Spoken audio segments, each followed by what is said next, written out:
Essa é a segunda parte da reflexão sobre querem tirar Jesus do Espiritismo? Se você não assistiu à primeira, eu sugiro que você assista e depois venha para essa. Tranquilo? Muito bem.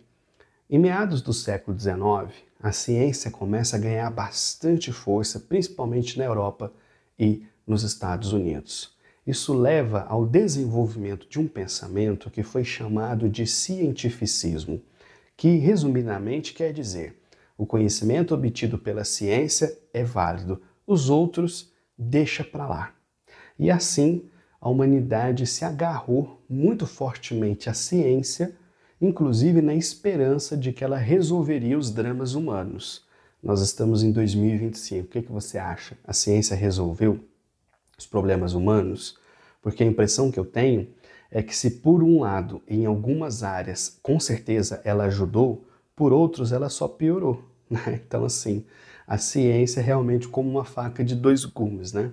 Enfim, seja como for, o cientificismo, ele produz uma espécie de cegueira em relação a todas as outras formas de conhecimento que são tratadas com certa irrelevância diante deste cenário. Muito bem. No século XX, principalmente com o fortalecimento das escolas sociais, esse tipo de pensamento começou a perder força, porque se percebeu cada vez mais que a subjetividade humana é muito forte e, em grande parte, aquilo que determina como nós somos e por que somos do jeito que somos. No entanto, eu tenho visto no movimento espírita ganhar um certo fôlego, uma espécie de novo cientificismo em que acadêmicos espíritas estão utilizando do conhecimento científico para confrontar as bases doutrinárias. Aparentemente, ao menos é o que dizem, com uma boa intenção, colocando em prática, por exemplo, aquilo que Kardec havia recomendado lá em obras póstumas a respeito do futuro do Espiritismo. Kardec queria que a cada 25 anos os espíritas se reunissem em congresso para discutir novos princípios e também discutir os velhos, ou seja, o que sobrevive e o que não sobrevive. E assim, de 25 em 25 anos, a doutrina meio que seria atualizada. Isso, infelizmente, nunca aconteceu. Então, boa parte dessa galera, pelo que eu tenho acompanhado já há alguns anos, baseia-se nesse tipo de fala para dizer que o que eles estão fazendo é aquilo que Kardec gostaria que fosse feito. Ok. E aqui a gente tem alguns problemas. Vamos lá. Primeiro, principalmente depois da pandemia, a gente vivenciou aqui no Brasil um problema muito grande, que é a desconfiança da ciência. Eu atendo como psicólogo pessoas de todo o Brasil e já atendi vários profissionais da saúde. Aliás, se você tiver interesse em terapia, aqui na descrição do vídeo tem as minhas redes sociais, basta entrar em contato. E quando eu atendo esses profissionais da saúde, eles com frequência dizem com muita clareza sobre, por exemplo, a dificuldade que estão enfrentando em convencer as famílias a vacinar seus filhos. E é assim que doenças que o Brasil praticamente já tinha vencido, como sarampo, têm retornado, o que é um absurdo. Por outro lado, a gente tem uma parte da população que confia cegamente na ciência e que fala da ciência como se fosse uma instituição imaculada, como se as pessoas que trabalham ali fossem devotos da humanidade, indivíduos que pesquisam conhecimento pelo prazer de ajudar as pessoas. Isso também é uma baita fantasia. A ciência também é corrupta, a ciência tem interesses, a ciência tem financiamentos, a ciência tem demanda a atender e histórias de falsificação, de artigos forjados, isso daí tem de rodo, é só pesquisar que você vai ver.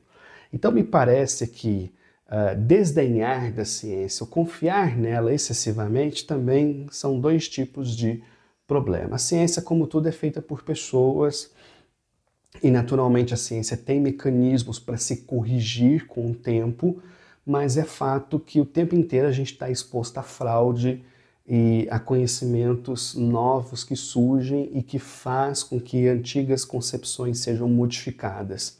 Eu vivenciei isso na faculdade de História. Quando eu cheguei à faculdade eu levei um susto em relação ao monte de concepções históricas que eu havia aprendido na minha infância e adolescência na escola, e que hoje são leituras do passado completamente desatualizadas, porque à medida que novos conhecimentos surgiram, vários pontos foram se modificando. Então aqui a gente já tem um primeiro problema. Quando você vê espíritas, acadêmicos falando da ciência como uma coisa dura, como uma rocha, a gente já tem que ficar com o pé atrás, porque é assim que funciona.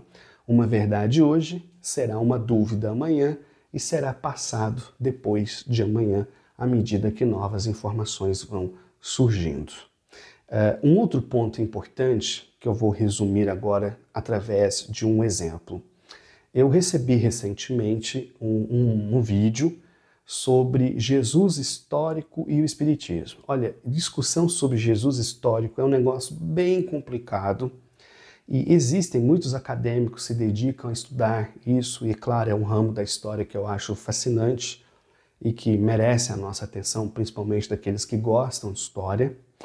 E então eu falei, cara, eu vou assistir a live, e assisti. Quando a live terminou, eu fiquei com a sensação de que eu perdi alguma coisa. Então eu voltei e assisti a live de novo, e quando ela terminou, eu tive a certeza de que, na verdade, eu não perdi nada. Eu vou explicar para vocês. Durante a live, as pessoas que estavam ali, que eram alguns acadêmicos de história, eles estavam, não só de história, acho que tinha uma outra área também que eu não me lembro agora. Eles falaram basicamente o seguinte: o Jesus do Espiritismo é um Jesus místico, é um Jesus esotérico, é um Jesus inventado, distante do Jesus histórico. Até aí, eu não duvidaria muito não, porque a gente tem pouquíssima informação sobre o Jesus histórico, Jesus humano, de fato.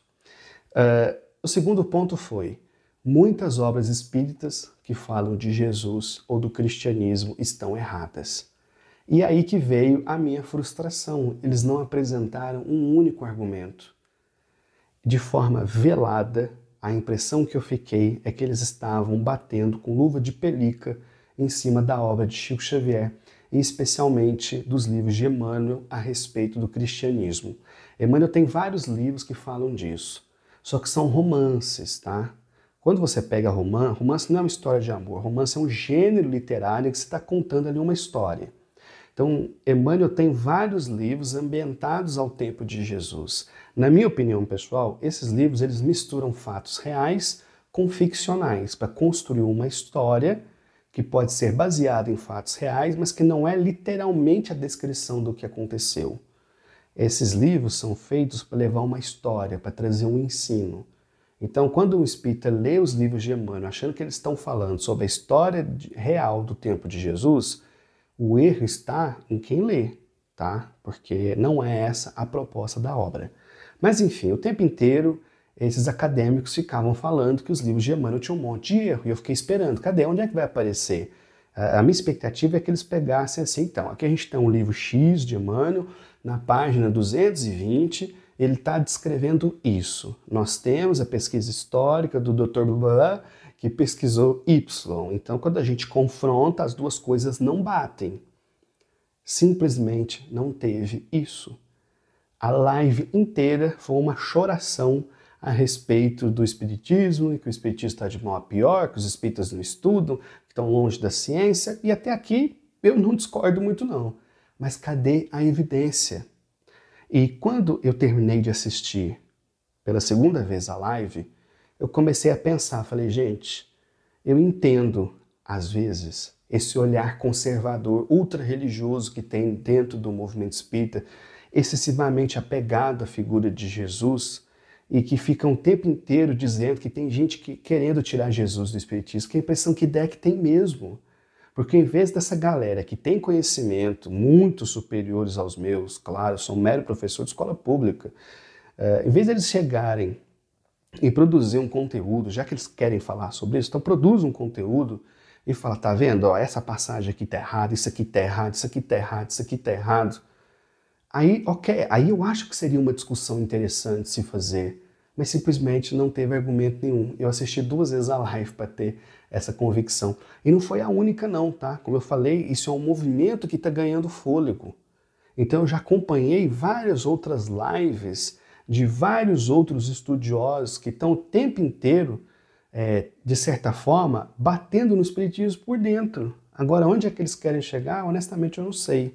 Então, às vezes, eu acho que sim. Parece que tem gente querendo realmente tirar Jesus dentro do espiritismo. Não só isso, desacreditar também médiuns como Chico Xavier, tá? E olha, eu não sou chiquista não, tá? Eu não sou aqueles caras que ficam olhando para Chico Xavier como se fosse um santo na Terra, não. Eu acho que todo ser humano produz as suas obras, naturalmente elas têm precisões, têm erros, têm influências. Eu não acho que a obra de Chico Xavier está ilesa disso não. Mas eu acho que quem levanta uma bola dessa tem que saber muito bem cortar, porque senão, enfim, fica no vazio. É isso, pessoal. Um abraço. Até a próxima reflexão.